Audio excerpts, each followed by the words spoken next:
Hello, everybody, and welcome to our look at who's dethroning every single current champion in the WWE. It's been a couple of months since I made my last WWE champion changing video. I didn't get many of them right. However, I got the notable ones right looking at the world champions with 3 out of 4, and I recorded it before CM Punk got hurt, so I could have gone 4 for 4 had his injury not occurred. So today what we're going to be looking at is every single current champion in the WWE World, Tag, mid-card, women's, everything in the company at the moment, and who I think will beat them for the title at some point down the line. Depending on what the belt is, I may explain in depth about it, or just say, this is what's going to happen because blank. So let's get started with the women's tag team titles, currently held by Bianca Belair and Jade Cargill. This is a super team that is not going to get beaten for a hot minute, but I'm looking at this through a storyline point of view, because currently both women are still alive in the Queen of the Ring tournament, and if they win their next round, they will face one another. So let's have that match between the two of them. Boom, boom, boom, boom, boom. Jade ends up winning. Bianca, when she's getting up, she's like, oh, man, I lost. And then Jade's like, oh, hey, Bianca. Bianca's like, fine, and then celebrates, like, yeah, good job, woohoo. But, they stay relatively consistent and happy with each other for a little bit. However, eventually, a little bit down the line, I'd say somewhere in June or so, they do something that causes Bianca to be like, oh, stop doing that. Boom. Whacks the hell out of Jade, beats her down. And that way, Alba Fire and Isla Dawn are able to win the tag team titles at Money in the Bank.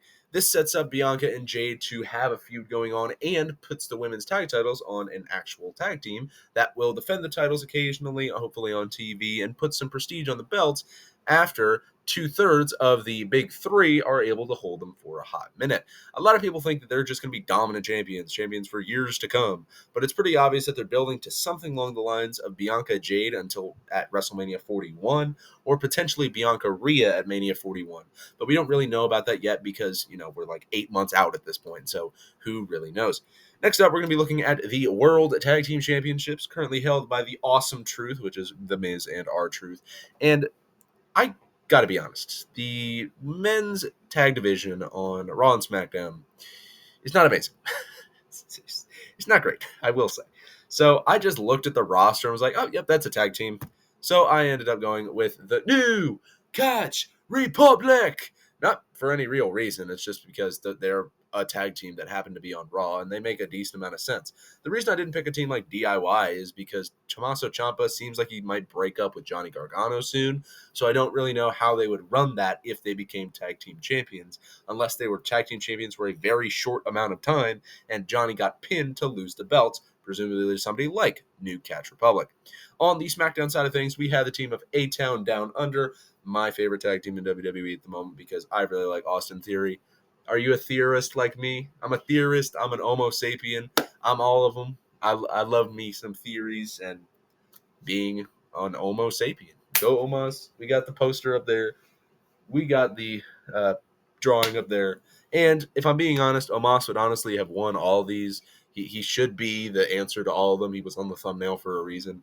So I'm just saying, assuming Omos doesn't win, because he is being very courteous to all these people and not taking their titles away, this is who would win. Because otherwise, he would squash all these people in under 0.3 seconds. So just saying that as well. But back to what I was saying. So SmackDown, I did basically the exact same thing, and I came up with the Street Profits.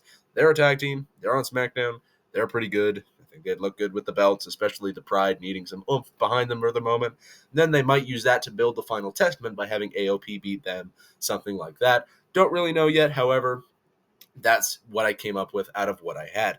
We're going to move on to the singles championships, and the worst render I could find, the Speed Championship, currently held by Ricochet. Yes, it's a belt. Yes, he's technically the champion.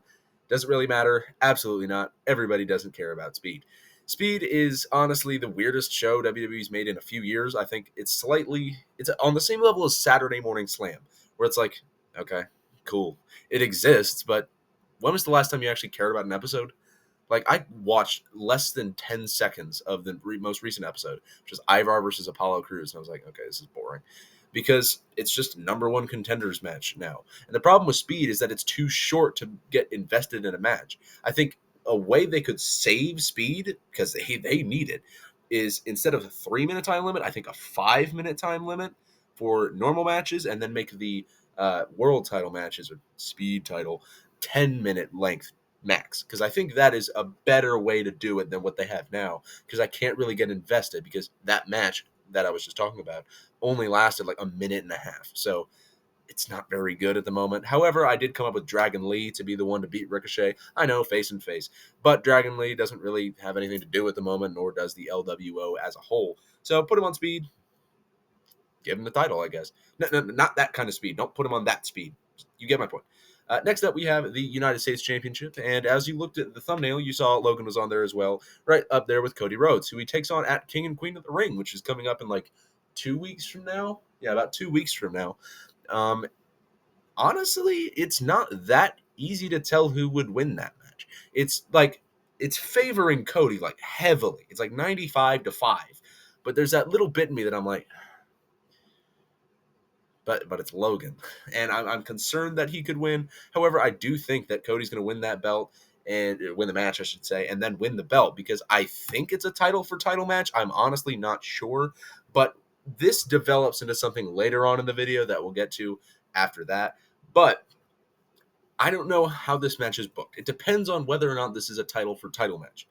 If this is no titles on the line, it's just them fighting, I don't know. It's probably going to be Cody, but I don't know. But if it is for both titles, then it's Cody, 100%. Because there's no chance that Cody loses in Saudi Arabia, right?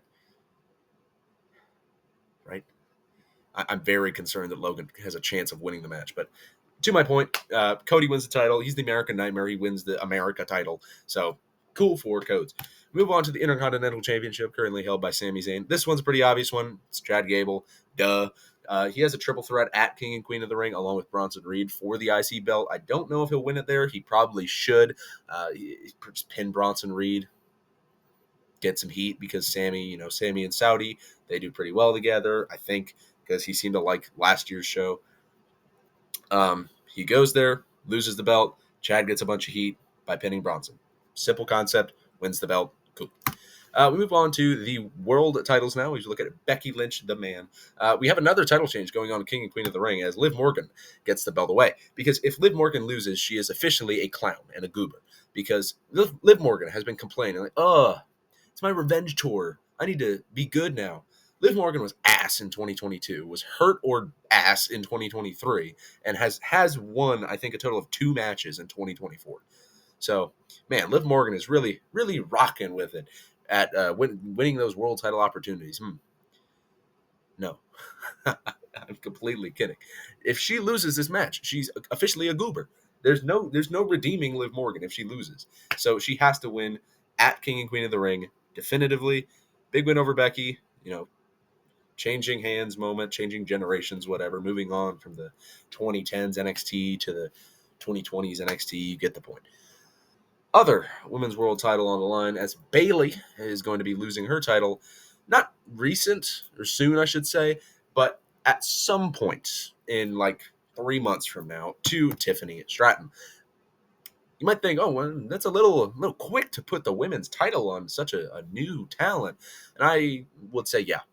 But there were 2 other people who had a chance that are on the SmackDown roster, and one of them's also a face, and one of them's Nia Jax. So I think Tiffany was the last option left.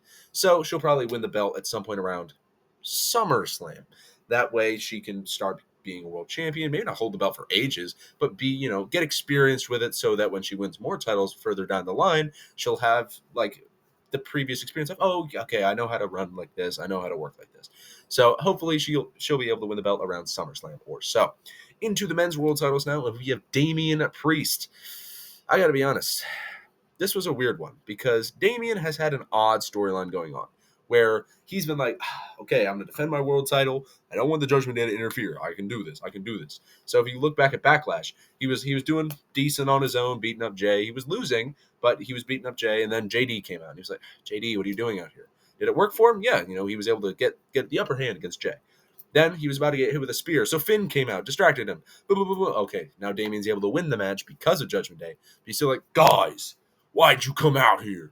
And then they started to attack Jay after the match. He was like, no, don't do that. And they're like, okay, calm down.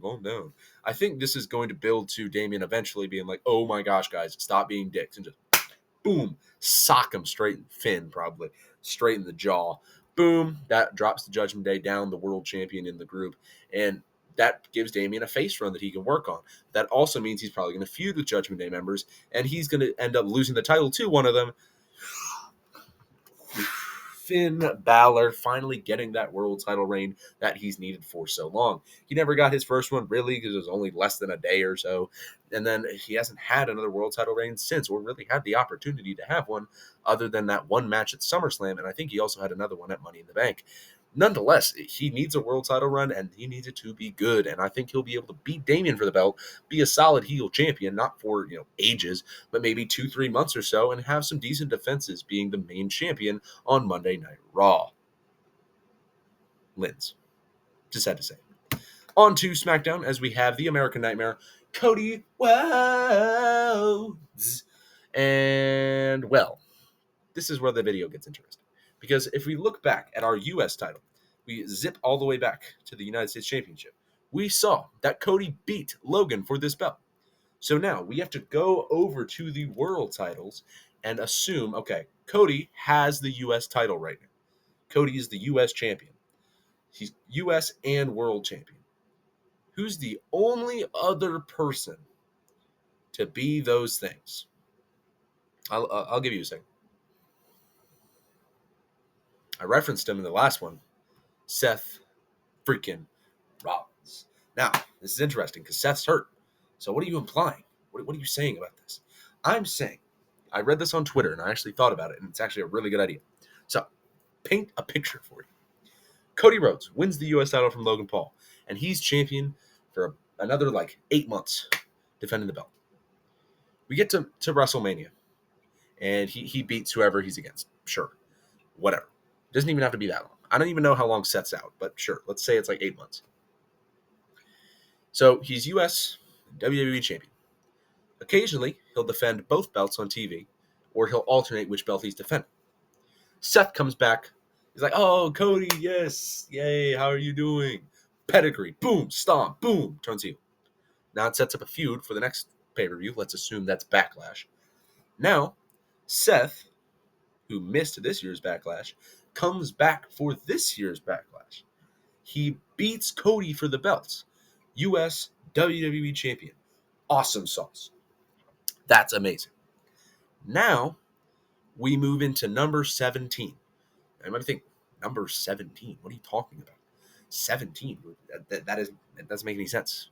17? What I'm talking about by 17 is the 17th world title reign, John Cena. Who did Seth Rollins beat for the U.S. title when he unified the belts? John Cena. So, Seth Rollins, he's defending his belt. He's doing well. Cena comes back. You can't see me. He beats Seth Rollins. We say SummerSlam, maybe? And then very shortly after, let's say a month, maybe not even a month after, he's doing the U.S. title open challenges, loses the U.S. title on SmackDown or Raw at some point. Now he's just the WWE champion. He goes to the next pay-per-view, whatever that ends up being. What would that be? It'd be August. So if they make it a yearly pay-per-view, I could say Clash at the Castle could be up for grabs. Assuming Seth loses at SummerSlam, you could also argue a very far away Survivor Series or Crown Jewel. So then Cena loses the belt then, and then he goes all the way to WrestleMania 42 and retires against, I don't know, Randy Orton, because that would be cool. So that is my idea and my long-form plot to get the belt off of Cody. Do you like my ideas? Do you agree? Do you disagree? Leave it down in the comments down below. Make sure you have a good day, good evening, good night, good morning, good dawn, good dusk, good whatever. Make sure to watch any former or future episodes of this channel. And goodbye.